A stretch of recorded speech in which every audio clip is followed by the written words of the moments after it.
Group 9 chose to focus on the engineering grand challenge of carbon sequestration. Carbon sequestration is the process of isolating and capturing carbon dioxide, abbreviated CO2, from the atmosphere.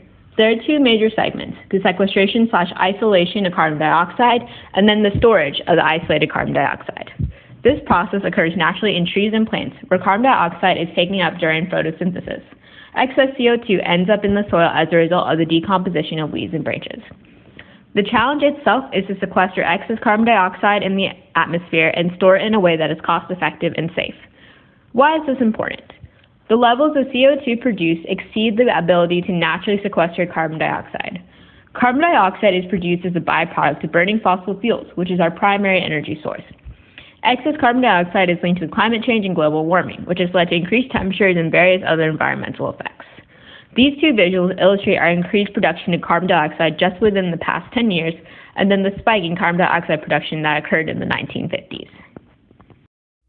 Some possible solutions to this challenge are that, once collected, the CO2 can be stored in a number of ways. It can be used in enhanced soil recovery, in which it is injected into the ground and used to displace soil. Another solution is storing the CO2 in porous rock formation and salt beds, where it eventually solidifies and turns into chalk. Out of all the power plants that utilize CCS, Sask Power is one of the biggest.